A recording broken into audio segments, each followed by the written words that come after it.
Welcome to Dual Reads, where your journey through captivating stories begins. I'm David, your narrator today, and I'm here to bring books to life with the power of voice. Sit back or relax and let each word transport you to another world, whether you are here for a thrilling adventure or a calming escape.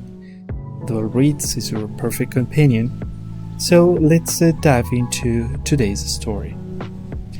Today we have to get into this story called The Giver, especially in chapter number 2. So it says the following. Jonas watched as his father poured a fresh cup of coffee. He waited. "You know," his father finally said, "every December was exciting to me when I was young. And it has been for you and for Lily too, I'm sure. Each December brings such changes." Jonas knew that. He could remember the Decembers back to when he had become, well, probably 4. The earlier ones were lost to him, but he observed each year how them were doing that. And he remembered Lily's earliest Decembers. He remembered when his family received Lily, the day she was named, the day that she had become one. The ceremony for the one, so it was always noisy and fun. Each December, all the new children born in the previous year turned one at a time.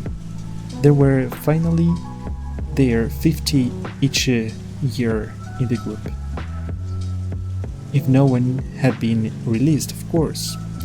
They had been brought to the stage by the nurturers who had cared for them since their birth. Some were already walking, wobbly on their unsteady legs.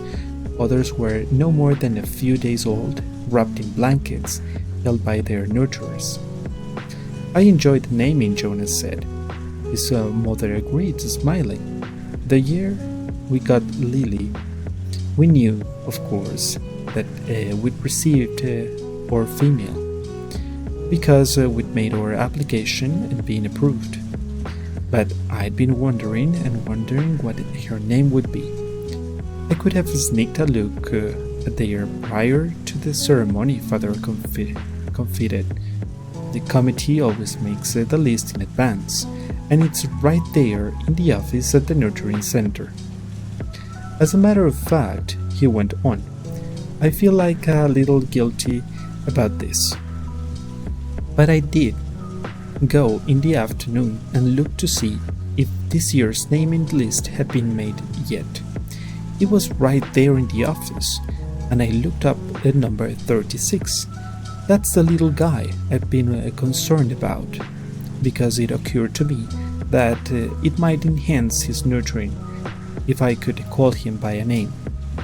Just privately, of course, when no one else is around." "Did you find it?" Jonas asked. He was fascinated. It didn't seem a terribly important rule, but the fact that his father had broken a rule at all awed him. He glanced at his mother, the one who is responsible for adherence to the rules, and was relieved that she was smiling. His father knew that. His name, if he makes it to the naming without being released, of course, is to be Gabriel.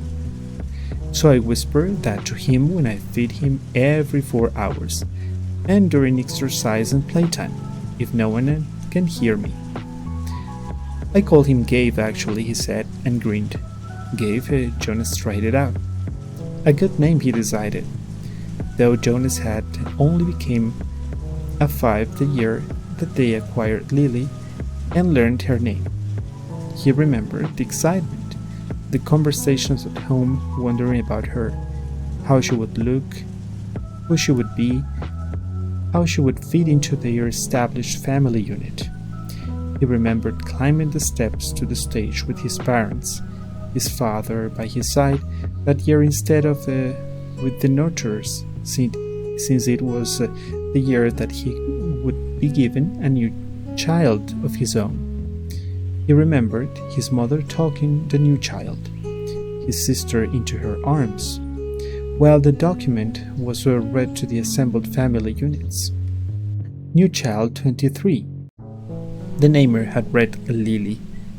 He remembered his father's look of delight and that his father had whispered, "She's one of my favorites."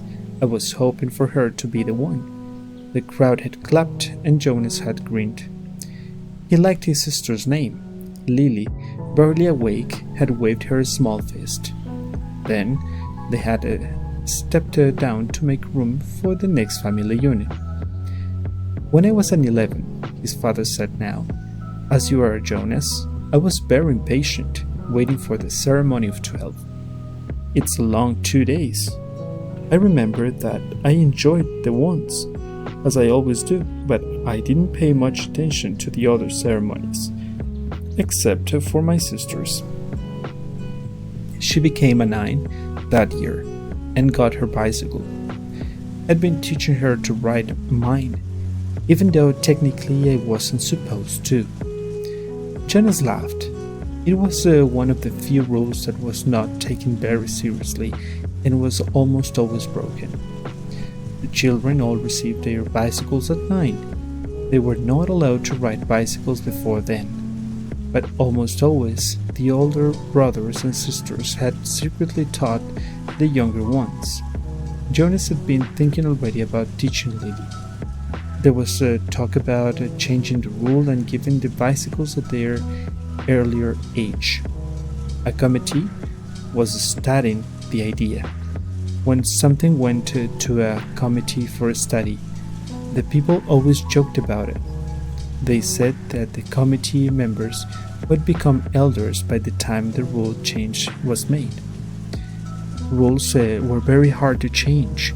Sometimes, if it was a very important rule, unlike the one governing the age for bicycles, it would have go to, eventually, to the receiver for a decision.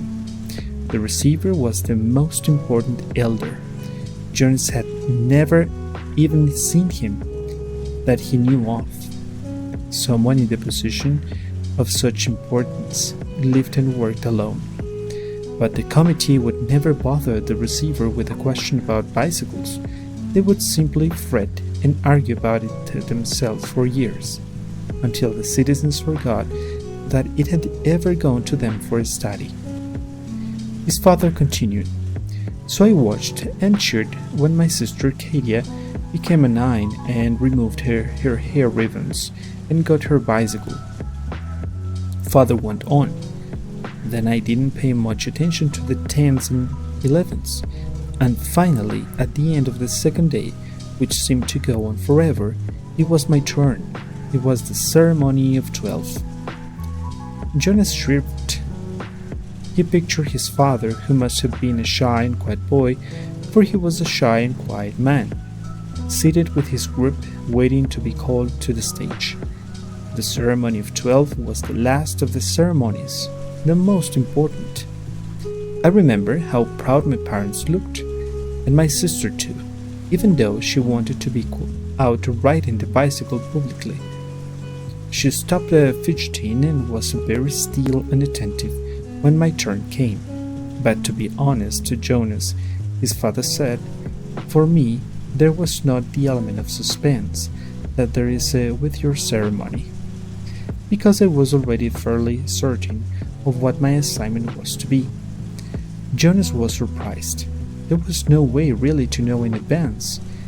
It was a secret selection made by the leaders of the community, the committee of elders, who took the responsibility so seriously that there were never even any jokes made about assignments. His mother seemed surprised too. "How could you have known?" she asked. His father smiled his gentle smile. "Well, it was clear to me," and my parents later confessed that it had been obvious to them too. What my aptitude was. I had always loved the new children more than anything. When my friends in my age group were holding bicycle races, or building toy vehicles or bridges with their construction sets, or all the things I do with my friends, Jonas pointed out. and his mother nodded in agreement. I always participated, of course, because as children, we must experience all of those things. And I studied hard in school, as you do, Jonas. But again and again during free time, I found myself drawn to the new children. I spent almost all of my volunteer hours helping in the nurturing center. Of course, the elders knew that from their observation. Jonas noted, during the past year, he had been aware of the increasing level of observation in school at recreation time and during volunteer hours. He had noticed the elders watching him and the other 11s. He had seen them taking notes. He knew, too, that the elders were meeting for long hours with all the instructors that he and the other 11s had had during their past years at school. So I expected it, and I was pleased, but not at all surprised when my assignment was announced as nurturer. Father explained. Did everyone applaud even though they weren't surprised? Jonas asked. Oh, of course, they were happy for me, but my assignment was what I wanted most. I felt fortunate, his father smiled. Were any of the 11s disappointed your year? Jonas asked. Unlike his father, he had no idea what his assignment would be. But he knew that some would disappoint him. Though he respected his father's work, nurture would not be his wish, and he didn't imbibe laborers at all. His father thought, no, I don't think so. Of course, the elders are so careful in their observations and selections. I think it's probably the most important job in our community, his mother commented. My friend Yoshiko was surprised by her selection as a doctor, father said, but she was thrilled. And let's see, there was Andre.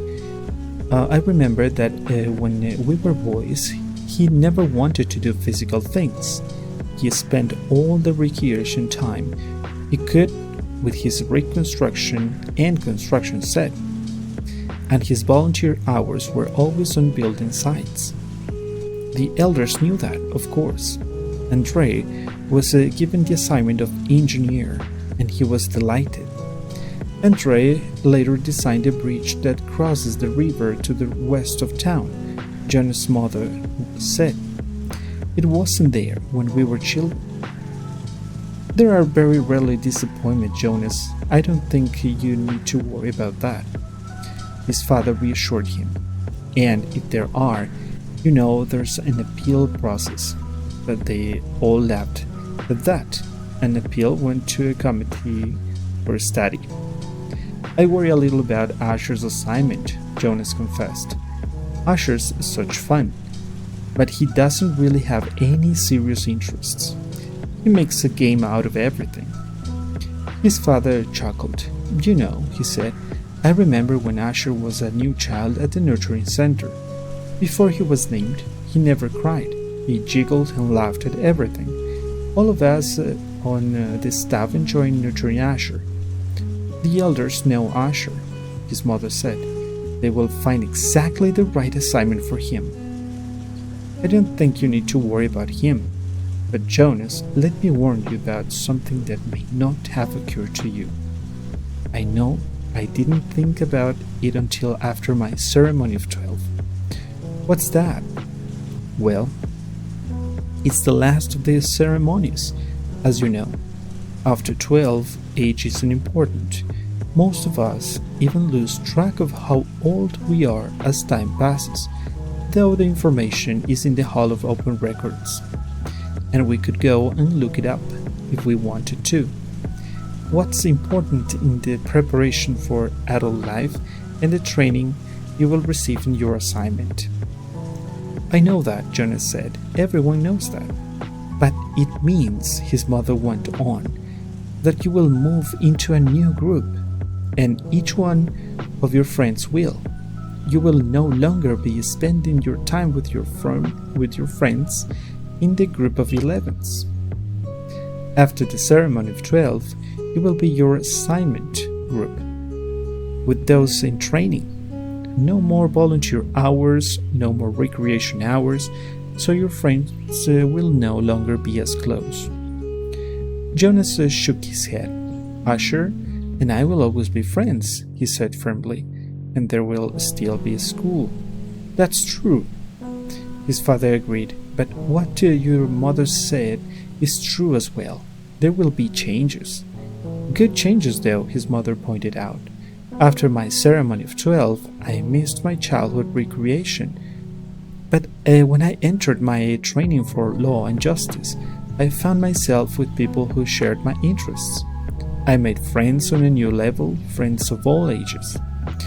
Did you still play at all after 12? Jonas asked. Occasionally, his mother replied, but it didn't seem as important to me. I did, his father said, laughing. I still do every day at the nurturing center. I play bounce on the knee and peekaboo and hug the teddy.